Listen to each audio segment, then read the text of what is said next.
ನಮಸ್ಕಾರ. Back to my channel. ನಾನು ಮುಗ್ಧ. ತೋ ಹರಿಯಾಲಿ ಸೋಯಾ ಚಂಕ್ ರೈಸ್ ಮಾಡ್ತಾ ಇದ್ದೀವಿ. ಎಲ್ಲರಿಗೂ ನಮಸ್ಕಾರ. Welcome back to the channel. ನಾನು ಪೂಜಾ ರಾಜೇಶ್. ನಾವಿವತ್ತು ಹರಿಯಾಲಿ ಸೋಯಾ ಚಂಕ್ ರೈಸನ್ನು ಮಾಡ್ತಾ ಇದ್ದೀವಿ. ತುಂಬಾ ಈಸಿಯಾಗಿ ಮಾಡ್ಬೋದು, ಹಾಗೆ ಕ್ವಿಕ್ಕಾಗಿ ಕೂಡ ಆಗುತ್ತೆ. ಬನ್ನಿ ಇದನ್ನು ಮಾಡೋದು ಹೇಗೆ ಅಂತ ನೋಡೋಣ. ನಾನಿಲ್ಲಿ 1 ಗ್ಲಾಸ್ ಅಷ್ಟು ಬಾಸ್ಮತಿ ರೈಸನ್ನು ತಗೊಂಡಿದ್ದೀನಿ. ಇದನ್ನು ಹಾಗೆ ಅನ್ನ ಮಾಡ್ಕೊಳ್ಳೋಣ. ಇದನ್ನು ಇವಾಗ ಪಾತ್ರೆಗೆ ಹಾಕ್ಕೊಳ್ತಾ ಇದ್ದೀನಿ. ಕ್ಲೀನಾಗಿ ತೊಳೆದು ಇದನ್ನು ಸರಿಯಾಗಿ ಅನ್ನ ಮಾಡ್ಕೊಳ್ಳೋಣ. ಹಾಗೆ ಈ ಪಾತ್ರೆಯಲ್ಲಿ ಸೋಯಾ ಚಂಕ್ಸನ್ನು ತಗೊಂಡಿದ್ದೀನಿ. ಇದನ್ನು ಕೂಡ ಬೇಯಿಸ್ಕೋಬೇಕು.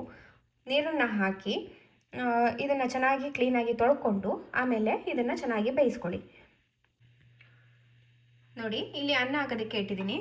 ಹಾಗೆ ಈ ಕಡೆ ಸೋಯಾ ಚಂಕ್ಸನ್ನು ಬೇಯೋದಕ್ಕೆ ಇಟ್ಟಿದ್ದೀನಿ. ನೋಡಿ, ಇಲ್ಲಿ ಸೋಯಾ ಚಂಕ್ಸ್ ಎಲ್ಲ ಚೆನ್ನಾಗಿ ಬೇಯ್ತಾ ಇದೆ. ಈ ಥರನೇ ಕುದಿ ಬರಬೇಕು.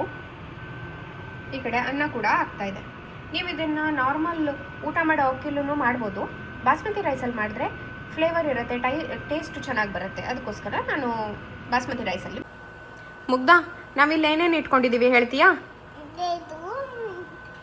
ಮಿಂಟು, ಇದು ಕೊತ್ತಂಬರಿ ಸೊಪ್ಪು, ಬೆಳ್ಳುಳ್ಳಿ, ಇದು ಮೆಣಸಿನಕಾಯಿ, ಇದು ಜೀರಿಗೆ ಬರುತ್ತೆ, ಇದು ಇದಿಷ್ಟನ್ನ ನಾವು ಹಾಕಬೇಕು. ಮಿಕ್ಸಿ ಜಾರ್ಗೆ ಹಾಕಿ ಇದನ್ನು ರುಬ್ಕೊಳ್ಳೋಣ. ಮುಗ್ಧ, ಹಾಕು ಇದನ್ನೆಲ್ಲ ಮಿಕ್ಸಿ ಜಾರ್ಗೆ. ಕೊತ್ತಂಬರಿ ಸೊಪ್ಪು ಅಡ್ಡಿಲ್ಲ ಹಾಕು. ಪುದೀನ. ನಾನಿಲ್ಲಿ 3 ಹಸಿಮೆಣಸಿನಕಾಯಿನ ತೊಗೊಂಡಿದ್ದೀನಿ. ನೀವು ಖಾರ ಎಷ್ಟು ಬೇಕು ಅಂತ ನೋಡಿಕೊಂಡು ಹಾಕ್ಕೊಳ್ಳಿ. ಹಾಕು ಹಾಕು. ಹಾಂ, ನೀ ಆಚೆಗಿಟ್ಟು ಗಂಜಿ ಹಾಕು. ಓಕೆ. ನಾನಿಲ್ಲಿ 1 ಚಮಚದಷ್ಟು ಜೀರಿಗೆನ ಹಾಕ್ತಾ ಇದ್ದೀನಿ. ಹಾಗೆ 1 ಚಮಚದಷ್ಟು ಮೊಸರನ್ನು ಹಾಕ್ತಾ ಇದ್ದೀನಿ, ಹುಳಿಗೋಸ್ಕರ. ಹೇಳು. ನಾವಿಲ್ಲಿ ಈರುಳ್ಳಿನ ಚಿಕ್ಕದಾಗಿ ಕಟ್ ಮಾಡ್ಕೊಂಡಿದ್ದೀವಿ. ಇದಕ್ಕೆ ಮತ್ತೇನು ಹಾಕಲ್ಲ, ಈರುಳ್ಳಿ ಮಾತ್ರ ಹಾಕೋದು, ಹಾಗೆ ರುಬ್ಕೊಂಡಿರೋ ಮಸಾಲೆ ಹಾಕೋದು. ಇವಾಗ ಇಲ್ಲಿ ಮಸಾಲೆನ ಇಟ್ಕೊಂಡಿದ್ದೀನಲ್ವಾ, ಇದನ್ನ ರುಬ್ಕೊಳ್ಳೋಣ. ಮೊಸರು ಹಾಕಿರೋದ್ರಿಂದ ನೀರು ಹಾಕಬೇಕು ಅಂತ ಏನಿಲ್ಲ. ನಿಮಗೆ ನೀರು ಬೇಕು ಅಂತ ಇದ್ರೆ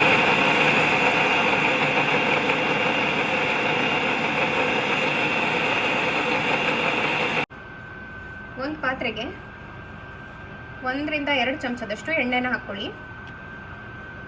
ಎಣ್ಣೆ ಸ್ವಲ್ಪ ಬಿಸಿ ಆಗಲಿ. ಎಣ್ಣೆ ಬಿಸಿ ಆದಮೇಲೆ ಕಟ್ ಮಾಡಿ ಇಟ್ಕೊಂಡಿರೋಂಥ ಈರುಳ್ಳಿನ ಹಾಕ್ತಾ ಇದ್ದೀನಿ.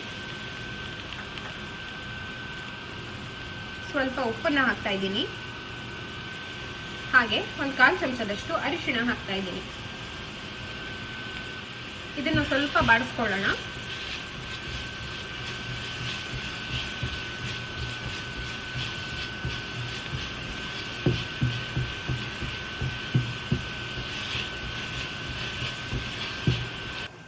ನೋಡಿ, ಇಲ್ಲಿ ಸೋಯಾ ಚಂಕ್ ಎಲ್ಲ ಚೆನ್ನಾಗಿ ಬೆಂದಿದೆ. ಇದರಲ್ಲಿ ನೀರಿರುತ್ತೆ.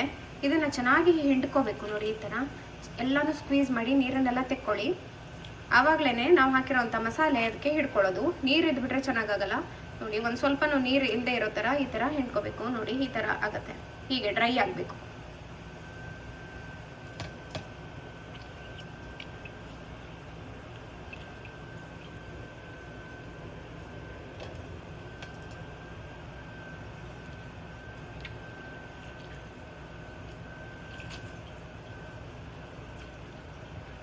ಸೋಯಾ ಚಂಕಲ್ಲಿ ಪ್ರೋಟೀನ್ ಜಾಸ್ತಿನೇ ಇರುತ್ತೆ, ತುಂಬಾ ಒಳ್ಳೆಯದು. ಇದನ್ನು ಆಗಾಗ ಮಾಡಿಕೊಂಡು ತಿನ್ನಿ. ಸೋಯಾ ಚಂಕ್ಸಲ್ಲಿ ತುಂಬ ರೀತಿ ರೆಸಿಪೀಸ್ ಇದೆ. ಮಾಡಿದಾಗ ನಾನು ತೋರಿಸ್ತೀನಿ. ನೋಡಿ, ನೀರನ್ನೆಲ್ಲ ತೆಗೆದು ಇಟ್ಕೊಂಡಿದ್ದೀನಿ. ಇದನ್ನು ಇವಾಗ ನಾವಿಲ್ಲಿ ಫ್ರೈ ಮಾಡ್ಕೊಳ್ತಾ ಇದ್ದೀವಲ್ವ, ಆನಿಯನನ್ನು ಎಣ್ಣೆಲಿ ಇದಕ್ಕೆ ಹಾಕಿ 1-2 ನಿಮಿಷ ಇದನ್ನು ಕೂಡ ಚೆನ್ನಾಗಿ ಬಾಡಿಸ್ಕೊಳ್ಳೋಣ.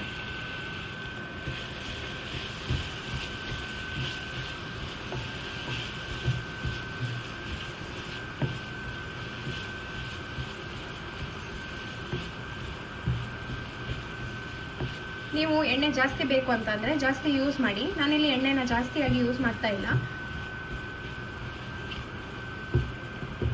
ಇಷ್ಟಾದಮೇಲೆ ರುಬ್ಬಿ ಇಟ್ಕೊಂಡಿರೋವಂಥ ಮಸಾಲೆನ ಹಾಕ್ತಾಯಿದ್ದೀನಿ. ಮೀಡಿಯಮ್ ಫ್ಲೇಮಲ್ಲಿ ಇಟ್ಕೊಂಡು ಮಸಾಲೆನ ಹಾಕಿ, ಹೈ ಫ್ಲೇಮಲ್ಲಿ ಇಟ್ಕೊಂಡು ಹಾಕಬೇಡಿ. ಇದನ್ನು ಹಸಿ ವಾಸನೆ ಹೋಗೋ ತನಕ ಕ್ಲೀನಾಗಿ ಇದನ್ನು ಚೆನ್ನಾಗಿ ಬಾಡಿಸ್ಕೋಬೇಕು. ಎಲ್ಲನೂ ಕ್ಲೀನಾಗಿ ಮಿಕ್ಸ್ ಮಾಡ್ಕೊಳ್ಳೋಣ.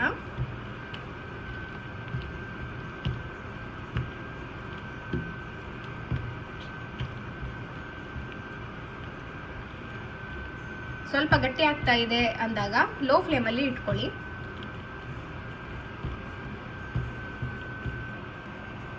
ಇಲ್ಲಿ ಒಂದು ಅರ್ಧ ಚಮಚದಷ್ಟು ಉಪ್ಪನ್ನು ಹಾಕ್ತಾ ಇದ್ದೀನಿ.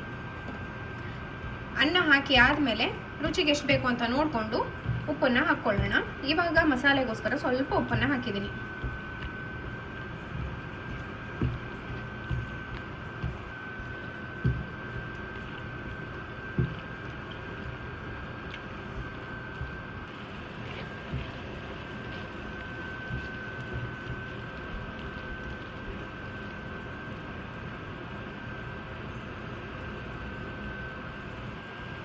ನೋಡಿ, ಇವಾಗ ಸ್ವಲ್ಪ ಗಟ್ಟಿ ಆಗ್ತಾ ಇದೆ ಅಲ್ವಾ? ಇಷ್ಟಾದ್ಮೇಲೆ ಮಾಡ್ಕೊಂಡಿರೋವಂಥ ಅನ್ನ ಹಾಕಬೇಕು.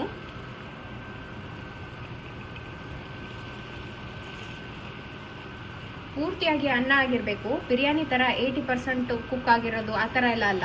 ಪೂರ್ತಿ ಇದು ಚೆನ್ನಾಗಿ ತಿನ್ನೋ ಥರನೇ ಅನ್ನ ಆಗಿರಬೇಕು. ಎಲ್ಲನೂ ಕ್ಲೀನಾಗಿ ಮಿಕ್ಸ್ ಮಾಡ್ಕೊಳ್ಳೋಣ. ಮಿಕ್ಸ್ ಮಾಡುವಾಗ ಲೋ ಫ್ಲೇಮಲ್ಲಿ ಇಟ್ಕೊಂಡು ಮಾಡ್ಕೊಳ್ಳಿ. ಇದಕ್ಕೆ ಇವಾಗ ರುಚಿಗೆ ಎಷ್ಟು ಬೇಕು ಅಂತ ನೋಡಿಕೊಂಡು ಉಪ್ಪನ್ನು ಹಾಕ್ಕೊಳ್ಳೋಣ. ನಾನಿಲ್ಲಿ 3/4 ಚಮಚದಷ್ಟು ಉಪ್ಪನ್ನು ಹಾಕ್ತಾ ಇದ್ದೀನಿ. ಕ್ಲೀನಾಗಿ ಮಿಕ್ಸ್ ಮಾಡಿ 5 ನಿಮಿಷಗಳ ಕಾಲ ಲೋ ಫ್ಲೇಮಲ್ಲೇ ಹಾಗೇನೆ ಬಿಡಬೇಕು. ಆವಾಗ ನೀರೆಲ್ಲ ಆರ್ಕೊಳ್ಳುತ್ತೆ. ಚೆನ್ನಾಗಿ ಉದುರಾಗಿರೋ ಅಂಥ ರೈಸ್ ಬಾತ್ ರೆಡಿ ಆಗುತ್ತೆ. ಇದನ್ನ ಇವಾಗ 5 ನಿಮಿಷಗಳ ಕಾಲ ಮುಚ್ಚಿ ಇಡ್ತಾ ಇದ್ದೀನಿ. ನೋಡಿ, ಇದಿವಾಗ 5 ನಿಮಿಷ ಆಗಿದೆ. ಇದನ್ನು ಇವಾಗ ಮಿಕ್ಸ್ ಮಾಡೋಣ. ನೋಡಿ, ನೀರೆಲ್ಲ ಆರಿ ಎಷ್ಟು ಚೆನ್ನಾಗಿ ಆಗಿದೆ. ಟೇಸ್ಟ್ ಕೂಡ ಅಷ್ಟೇ ಚೆನ್ನಾಗಿರುತ್ತೆ. ಖಂಡಿತವಾಗ್ಲೂ ಟ್ರೈ ಮಾಡಿ. ತುಂಬಾ ಬೇಗ ಕೂಡ ಆಗುತ್ತೆ. ಜಾಸ್ತಿ ಇಂಗ್ರೀಡಿಯೆಂಟ್ಸ್ ಎಲ್ಲ ಏನೂ ಬೇಕಾಗಲ್ಲ. ನೋಡಿ ಎಷ್ಟು ಚೆನ್ನಾಗಿ ಆಗಿದೆ.